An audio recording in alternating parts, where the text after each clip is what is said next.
Gálatas capítulo 3, versículos 14 até o 29. Paulo está aqui conversando com os irmãos da Turquia Central, que é a região da Galácia, e explicando para eles por que eles devem ficar firmes no evangelho que foi pregado por eles pelo próprio Paulo e que ensinou a eles que a única razão de nós alcançarmos um relacionamento em paz com Deus e acertarmos a nossa vida com Deus é a fé.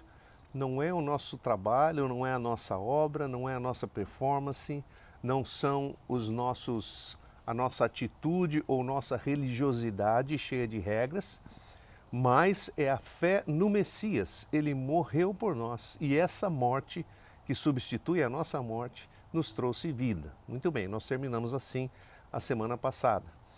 E agora ele está dizendo aqui, com isso a bênção que foi dada a Abraão foi transferida também às nações por meio de Jesus, o Messias.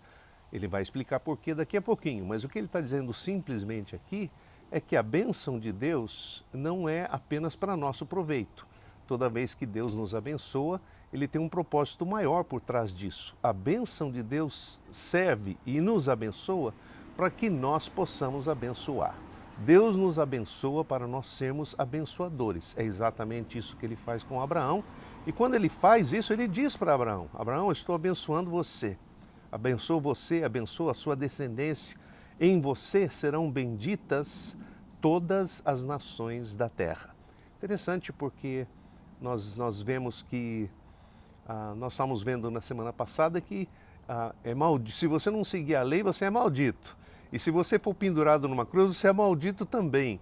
Mas se você tiver fé naquilo que Deus prometeu, na promessa que Ele fez a Abraão de abençoar, então você vai ser bendito. Você vai ser bendito, todas as nações da terra serão benditas.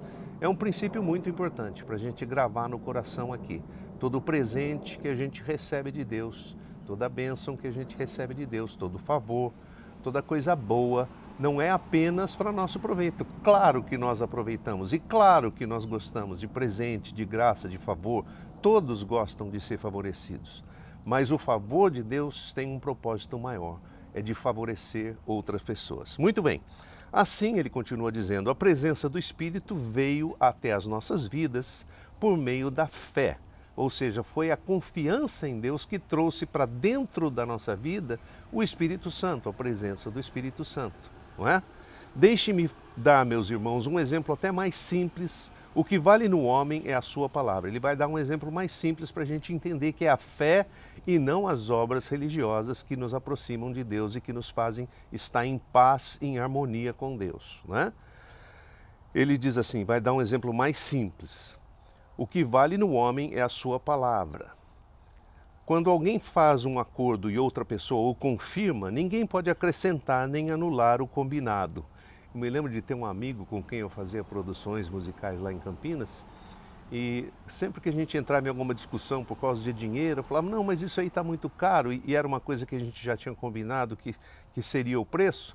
Ele sempre me lembrava com essa frase assim, olha Gui, o que é combinado não é caro. O que é combinado não é caro. O que ele quer dizer com isso? Não é que a coisa pode ser cara ou não, depende do valor que você aferiu aquilo, mas se você concordou com o preço, o que vale num acordo é a palavra da gente. A palavra da gente é que define o sim ou não.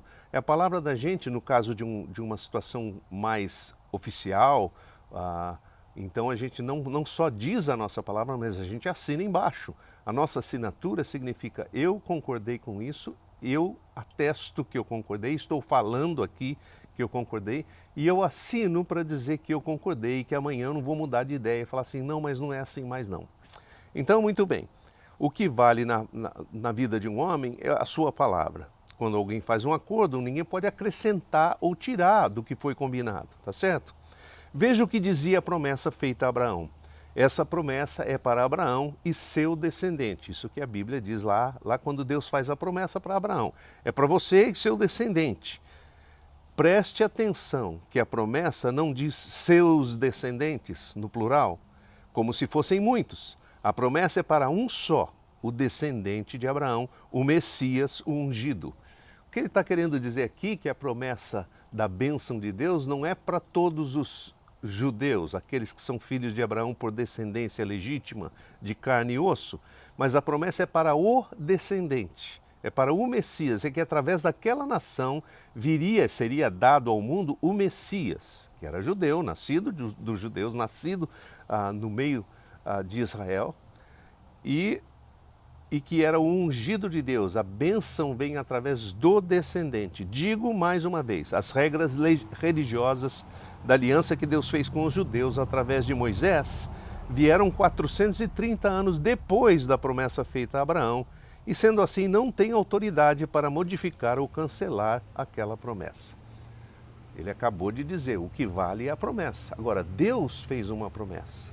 E daí ele diz assim, vamos dizer assim, a religiosidade judaica codificada na lei, ou seja, que foi escrita, foi estabelecida na lei mosaica, quando foi que Moisés recebeu as tábuas da lei? Subiu ao monte, recebeu os 10 mandamentos e todas as outras leis que estabelecem a religião judaica. Ele diz aqui, 430 anos depois da promessa feita a Abraão, ou seja, Abraão viveu 430 anos, 4 séculos e quase meio, antes de Moisés chegar, antes da lei ser estabelecida. Então ele está dizendo, obviamente, que essas regras que foram dadas por Moisés não podem alterar o teor da promessa que Deus deu, porque a promessa é válida, ela está de pé, né? Nada que a gente venha fazer depois pode alterar aquela promessa. A palavra do homem, esse é outro ditado, né? O bicho não come. Se a nossa herança vem como resultado da nossa obediência religiosa à lei, ela não pode ao mesmo tempo ser resultado da promessa. Ou seja, ou é um ou é outro. Ou é a promessa de Deus e é isso que sustenta a bênção de Deus na minha vida, ou é a minha religiosidade e sou eu que sustento o meu relacionamento com Ele. Mas Deus deu a herança a Abraão por meio da promessa, não por meio da religiosidade, não por meio da lei. Qual é então a razão da lei existir? Claro, então por que ele deu a lei? É essa, manter em xeque as infrações até a chegada do herdeiro, do descendente de Abraão, a quem a promessa foi feita. Então até Jesus chegar, ou seja, desde que Abraão, em 430 anos depois, quando Moisés recebeu a lei, por que veio essa lei? Para manter em xeque a nossa vida até a chegada do herdeiro, que é o cumprimento da promessa. Ou seja, é como se você tivesse uma herança e foi dada aquela herança para um conselho, está debaixo da tutela de uma outra pessoa que está cuidando daquela herança para você até a hora que chegar aos seus 18 anos, ou seja, o herdeiro chegar, o herdeiro se fizer homem, e puder então ser recebida e usufruída, né? Por isso a lei foi dada através de anjos por meio de um mediador, ou seja, Moisés. O mediador tem que estar no meio de pelo menos 2 pessoas, mas Deus é um só. Então a lei e esses acordos têm que ter não apenas as 2 partes, mas tem que ter um mediador ali no meio para confirmar que aquilo foi feito com integridade. E Deus é um só. Será então que a lei de Deus é contrária às promessas de Deus? A pergunta que ele levanta aqui então é essa. Bom, se a lei não pode alterar a promessa, será que ela é contrária? Ela está contrariando a lei de Deus? De jeito nenhum. Porque se fosse possível para a lei ou para uma série de regras gerar vida, teríamos de concluir que somente essa lei poderia nos justificar perante Deus. Ou seja, se a tarefa da lei fosse nos trazer integridade, então nós teríamos que dizer a única coisa que pode nos trazer integridade é o cumprimento dessa lei. Se eu não cumprir, posso ter promessas, posso ter palavra de alguém, posso ter o que for, eu não estou em comunhão com Deus. Mas o que vemos na Escritura é que todas as pessoas estão aprisionadas pelo pecado, isto sim. Por isso é que a promessa feita acerca de Jesus o Messias pode ser recebida por todos que acreditam nela. Ou seja, como todos nós somos pecadores, o problema não é que a lei esteja errada. Ele vai dizer aqui, logo aqui para frente. Mas enquanto não tínhamos esta fé, estávamos presos às exigências da lei e isolados da fé que ainda não tinha sido revelada. Nesse tempo, a lei serviu como professor para nos levar até o Messias, em quem a nossa vida ganha sentido e integridade. De novo, A lei foi dada como um professor, a lei foi dada como um tutor para nos levar até Jesus, né? Para nos fazer entender em quem a promessa se cumpriria. Todas as bênçãos de Deus estão em Jesus. Então, enquanto Jesus não veio, nós tínhamos a lei para dizer assim, olha, você não pode viver de qualquer jeito também, para teu prejuízo você faria isso. Então a lei foi dada para nos manter em xeque. Agora que o Messias chegou, em que a promessa está concretizada em uma pessoa, ele é o centro da bênção e da promessa de Deus. Mas assim que chegamos à fé, ou seja, confiança em Jesus, nos graduamos, ganhamos o diploma. Não precisamos mais do professor, ou seja, eu não preciso mais da lei. Não é que a lei seja má, veja bem. Agora somos filhos e filhas de Deus por meio de Jesus, o Messias. Todos os que são batizados no Messias são revestidos dele mesmo.